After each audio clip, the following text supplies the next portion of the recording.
Welcome back to 2bscene.com, and we've got a treat for you. We've got something different. We're going to be changing it up. This is now the official home of horror movies and trailers, Trailer Fiend, as you saw by the really cool new intro, thanks to our friends down in Australia, the Pop Culture Spread. Make sure you give them a follow and make sure you subscribe to us, as we're going to bring you more horror movie trailers and movie reviews of the horror nature, and sometimes just the spooky stuff. Yeah. Just the spooky stuff. Joe Dove, and I am joined by none other than Billy. Hey, what up? Yeah, you're really excited to be here, huh? It's fun to be here. I'm playing caretaker. Oh, nice. So far, I've been enjoying it here. Lloyd's been very nice at the bar. It's a nice place, man. You got to show me if you know how to play that piano one day. We need you to go play it. Oh, yeah. Except there's no cable and no beer. Oh. Makes you go crazy. No cable and no beer makes Billy a bad boy. Well, let's get into Shining and a Simpsons reference. Both in one. Who knew? Let's get right into it. Let's talk about the big series that people have been talking about, and that's the very haunting Archive 81. Now, for those of you that don't know, Archive 81 was actually a podcast that had gotten really big acclaim, and Netflix picked it up to make a series out of it. The Netflix series came out earlier this year, and I think it had been quite the roller coaster. Of eeriness, emotion, drama, thrills, so much mystery and mystique, and so much creepiness that I had to say, Billy, get your blinders on. I gotta admit, I thought one thing was interesting, because I'm gonna call them out on one technicality mistake. I saw one screw up they had, which was Melody's camcorder. Oh yeah, what's that? Apparently, when you saw it, she was supposed to be in the year 1994. Right. That camcorder didn't exist until 1989. That is a Sony Digital 8. And I should know, because back in the day, when we were in college, I used to have a similar model to that one. Yeah, we think we both that I used to film a sketch comedy show with. Mm-hmm. So I remember the TRV series Sony's. I knew that camera. As soon as I saw that, I was like, that girl got my camera. Yeah. Or an older model, but still. That wasn't a regular 8mm. That was digital. Yeah. The good old days. Mini DV. That was a digital 8. Yeah. Nice. So this stars Mamadou Athie, Dana Shabib, Evan Jegla, and Julia Chan. There's other cast members that come in frequently. None more freaky than Virgil Davenport, who plays the aristocratic genius that stumbles upon the genius that is the main character, who has an uncanny ability to restore VHS tapes, even those mangled by dust, age, and fire, back to their original luster. And he is brought out of working at the museum and into a private business that pays very hefty to discover what it was that ended his brother's life. And as the time and as the show unravels, there's a connection between he and the POV of the main protagonist. First of all, when you watch this initially, you're like, all right, what is going on here? It starts off really exciting because she's giving this okay, I'm about to die right in the beginning, and all you know is that this building caught on fire, and before that there was a mansion that was there that also caught on fire. So there's this big shroud that's right out of the bat, pulling you in and making you wonder, okay, where the hell is this going? So if you're not a fan of the podcast and you're unaware of the stories that Bill... I went to this thing blind. I did not follow so the podcast at all. So did I. When we learn about Dan Tanner and Melody, We are just assuming that he's just looking at archive footage, and we're not sure what happened to Melody. And of course, the story unfolds and explains the situation that leads to what happened in the very beginning of the show. What are your initial thoughts on this series? Oh, yeah, it is weird. Like at the beginning, it just seems kind of like a quirky art piece story, and it's like, oh, they restore videos that have like the underground screenings and stuff. But then as it went on and progressed, and they had more of the restoration aspect of it, and you saw like the watching the videos and kind of like the creeper aspect of it, it was interesting because it shifted like so many different demographics and storylines. I was like, I see a little bit of the ring in this thing. I see a little bit of like Sinister. I Yeah, see like a bunch of Japanese horror films mixed in with this thing, yeah, combined with some of the American like found footage stuff. right, right. And a majority of this show is based around found footage, but then it has actual cinematography, which Oh is yeah, I nice. mean It's there's a some really stuff. nice blend. I thought that Some was of the really cool. cinematography was like cool. It reminded me of like Eternal Sunshine at some parts. Like it was like very good in terms of like playing with the camera effects and stuff. Right, right. And I really like how they brought to life this deity, so to speak, towards the end, but we'll get into that later. Yeah, Um, I mean, well, you'll just forget that you saw him. right. I That's mean, kind of like his goal. the silence from Doctor Who. Yeah, and a lot of the facial features are very reminiscent of the silence too. So I thought that was either a fun nod or an uncanny coincidence. Maybe I'm not Or sure. possibly repurposed prop pieces. Yeah, exactly. Hey, BBC, can we borrow some of that stuff over there? Hey, Anyway, this guy went to WhoCon. Can we yeah, use that thing? Yes, sure. sure, go for it. Well, I mean, you so never know. I mean, Michael Myers from like the Halloween series is William Shatner. yeah, that's true. All these years later, you never know. This could be like somebody fell asleep and they poured this on him by mistake, and now it's his face, and they peeled it off wrong, and that's how it came out. Oh, you know what? This looks pretty cool if we just do a little bit touch up here and there. Anyway, so as the story progresses, Dan goes and he gets an offer from Mr. Davenport, who, like we said, is offering him the opportunity of a lifetime to restore some footage that was heavily destroyed in a fire. And that footage is of young Melody, who is trying to uncover the secrets of this apartment building. She meets a young fella, a very handsome young man who seems to have some type of devious backgroundage. And as she's wandering her way through the building, she stumbles upon a seance that's happening in the basement. When they open up the seance, and in the beginning, when you first see the deity, you can't really make it out. So, like, Yeah, and you're I like, what partially the have hell is figured that? out one thing. This What's is that? actually the origin story for Harvey Weinstein and how some of these people became famous. No. This is how Jennifer Lawrence got her Oscar. Oh, no. They sacrificed some poor. Oh, some little girl. So as the story progresses, you're finding out as Dan unravels the destroyed tapes and finds out more and more about Melody and her discoveries in the building. You're just hooked in. Dan gets the offer of a lifetime, like I said, and there's a catch. As he restores this, he has to be completely in isolation, but in a special archive upstate New York, way upstate New York, a town I've never even heard of. And I lived in New York for like 30 years. I was like, where is that? Anyway, somewhere in the Catskills. So, as Dan unravels and finds out more and more about Melody, you get the sense, at least I got the sense, that he started to get feelings for her. Oh yeah, and it also seemed like he was losing his mind. Yeah, yeah.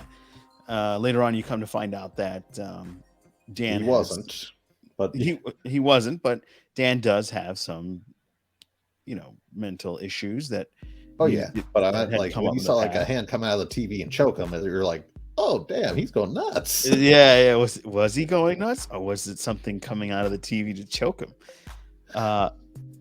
And even the place that he's in, that he's doing the recovery of this footage, that's even spooky. He just stumbles on a church that's built underneath, and he stumbles on other archive footage that he wasn't allowed to see, and he finds And out that he then wasn't the mold first just person to do suddenly it. starts growing on the tapes while it's being archived. Like it Yeah. wasn't moldy before, but then all of a sudden mold grows through the floor, through the deck, it ruins the VCR and the tapes. And his lungs and mental well-being. So as the restoration continues, he finds out that the Davenport set up some type of restoration of a snuff film that had happened during the dawn of the Silver Age. And as they were kind of getting into that, they found out that the snuff film was not just a snuff film, it was a sacrifice to a deity that was going to give them some type of further lead into society. There's a lot of cool imagery, like when they're trying to perform that seance and the woman gets taken over and she starts ripping her own face off. Oh, yes. What? Wow, that was so crazy. Like, whoever did the effects, they should definitely get like some kind of a nomination, because that was it definitely insane. needs an Emmy award or Yeah, something. yeah. It reminded me of when that like chimpanzee ripped off that woman's face from Connecticut. It was like that type, but she's gonna need a full facial reconstruction. Yeah. But so Melody is finding out more and more. She's peeling the layers of the onion of this. Much like the lady's face. Yeah, she's peeling away like lady's face.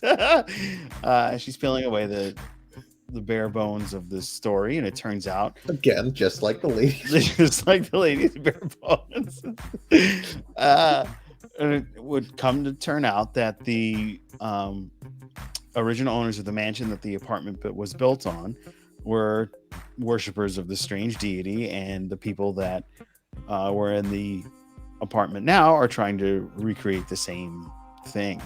Her original love interest, turns out, is actually the big bad of the story, who happens to be Davenport's brother. The story unfolds, and it turns out that Melody had some mental deficiencies. There's a identity theft backstory going on for a little bit, and we learn and that also like a quest for a parent.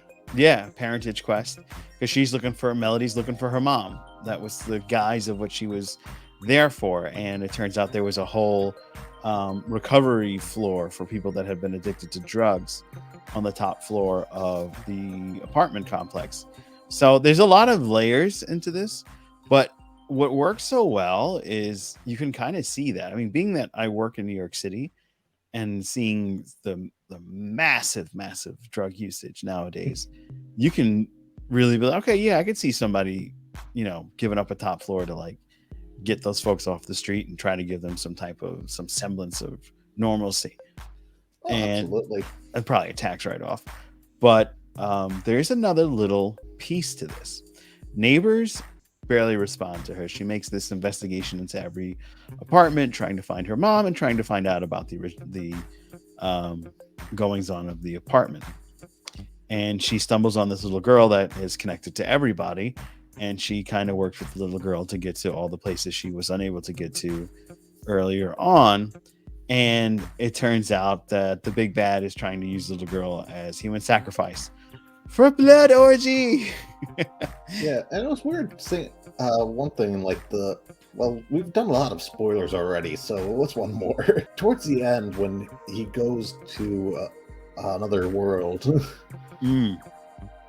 he sees the little girl, but in that same episode, they said she was survived and she became a nun. Right. So how the hell is she there? I don't know. Well, I mean, obviously she gets out. She's a grown-ass woman and a nun in Haiti, but her ghost is trapped in the other world with Melody. Or maybe that's another one of those, like the woman that stole Melody's identity. Maybe it's another one of those. But it's a really cool show. I highly recommend it. Like the music in the show is weird as hell and creepy. Like that composer, he definitely deserves some type of recognition. Soundtrack, even when it's not the creepy chanting, like just the regular music cues. Yeah. You cannot listen to that before bed. Yeah, no. This is not a show you can watch before bed, unless you're made of stern stuff like myself. Or you have a severe, like, crazy mental issues. Let's see. What should we watch before bed? How about Faces of Death? The overall execution of this was so good that I'm highly invested into the next season of this show, and I hope it gets the recognition it deserves. It's so well made. The story is quite interesting. I kept watching. I didn't binge the whole thing overnight, but I kept watching every other day so Yeah, I could like tell the truth, continue. up until like the final episode, I kept on debating about like what time period like the past was, where Melody was. Right. Was it Because I really the kept on 90s? saying it because when Dan went back, it said 1994 because they had like the obituary for Kurt Cobain. Right. But I saw a lot of stuff there. I was like, that looked like the early 2000s. Yeah. Because, well, we're old enough that we can say this. We lived through that. Yeah. We lived through those times, those dark times. That's why I felt sorry for Dan, because I lived through 1994, but once in 1994, then again when it became nostalgia in 2008. Yeah, exactly. Seriously, why the frick do we keep on trying to relive the 80s and 90s? They sucked. Yeah, it's true. I mean, the music was good for the 80s, but other than that, it's a terrible time. Things kind of come to a head. You find out there's this strange root that's growing in the building, and that's kind of having psychological effects. And somehow, Melody and Dan actually get to meet in person. Now, I thought this was going to lead to like a ghost type of love story where he falls in love with this chick And then she's they a start making ghost. pottery and Yeah, exactly. weird. You know, they start at like restoring tapes together. You know what I mean? Like, yeah, and you start playing like. I was pleasantly surprised that they didn't go that route. They went with this strange paradox that opened up and transported them into a new world. So I'm super excited to see where this story goes. That other world looks super creepy, and I got to know where everything leads henceforth. And I've got to throw out my tuning forks. I'm also curious what happens if Dan meets Dan. What do you think, he can meet himself? Because I know that the fire was in 1994 and he woke up in the hospital. It was the fire at the Visor, not the fire at his house. So his dad's still alive, and little 9-year-old Dan is still living with the dad and the family because they're still alive. Right. That's an interesting conundrum. What happens if he meets little Dan? Will that open up a portal and then he'll just zap himself back to the right time? And also, like, how much does it suck if his dad finds out and knows for like the rest of the time he has left? Oh, this is my son. He told me that he came here investigating a girl I couldn't save before I died. Yeah. When did I die? Next year. Son of a Dad, I need you to save this. Why? What happened? Because you're gonna die next year, so we need you to get ready. What? We need you to make sure these tapes stay in the storage unit until this year. Yeah, exactly. So given a Davenport in this year. I also found it interesting that they interconnected Melody and Dan more than once, besides the actual building and the restoration of the tapes. Melody, turns out, was one of Dan's father's patients, which I thought was a really neat little twist. You know, were you kind of expecting the little girl to be some type of relation to Dan? I thought she was going to be somebody, like, I didn't know she would be related, but I thought like she would show up again, because I thought maybe she would have been like there instead of the mother. Yeah, I thought she would run into her somewhere. But there's a lot to uncover, a lot to unravel. It's a really great show, and I really hope people tune in so that we can get season 2. Yes, I'm being a little bit selfish, but I really dug it. I really want to know where it's going to take us. The good thing is, like, for the most part, I think that podcast is still going, so they could do a season 2. They could do many seasons, probably. I feel bad when people are fans of things that are based off of other series, and they're like, why aren't they getting a second season? I'm like, because the original was only 1 season, so the sequel will only be 1 season. The second season. Did you end up downloading the show? Did you listen to the podcast? I have not listened to the podcast, but I have the podcast and I'm going to listen to it. That's a very interesting circle that they've done, because now that you've seen the Netflix show, since you had no idea what was going on in the podcast, you're going to listen to the podcast. So they're going to get this nice revenue stream of both Netflix show and the podcast. What a world, ladies and gentlemen. Capitalism at its best. Well, weird piece of trivia. Just think about this. The guy who plays Dan, was actually in an Emma Watson movie called The Circle. Oh, look at that. Everything's coming full Round. circle. Yes. Well, I really encourage everybody to check this show out. This is our first review of a TV series on To Be Seen. And as you know, Trailer Fiend is going through a chrysalis. We are going to be doing specifically horror movies, trailers, and shows. So expect us back when the next big show drops. And Oh, trust me, trailer this is drops going for to be the next something horror I'm movie. excited about because I'm going to date myself very heavily on this. But back in the day, my uncle used to own a video store, Oh, wow. which was like back before Redbox. You used to actually go to a physical store, Yeah. kind of like Blockbuster. Yeah. Except smaller. And occasionally owned by random people, where they Yeah. had multiple varieties of movies, not just the popular ones, including selections of horror movies, Oh, where yeah. you could have really crappy ones as well as good ones. Mm-hmm. Yes, for every Texas Chainsaw Massacre you might see, there's a basket case somewhere. Mm. Or maybe a waxwork reanimator. Hey, the Reanimator wasn't bad, the first one. Oh no, it was great. I used to work on this heavy metal show called Underground Threshold, Mhm. and we used to splice in horror movie clips, and we used Reanimator in so many concert videos of so many different heavy metal bands. Hey, I remember you're a big editor. And do you ever restore VHS tapes? Now, I've occasionally done conversions of 8mm and 16mm to VHS and DVD.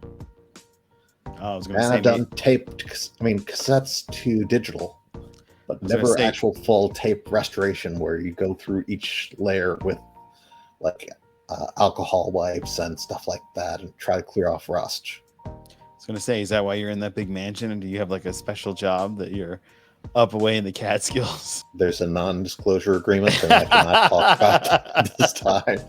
Well, don't sacrifice me or anybody else you love to any deity to try to get them to come back as the silence. No promises, huh? Trust me, well, for the record, the trick is make sure that you pick people that you don't think you'll miss. Oh, ouch. That's painful.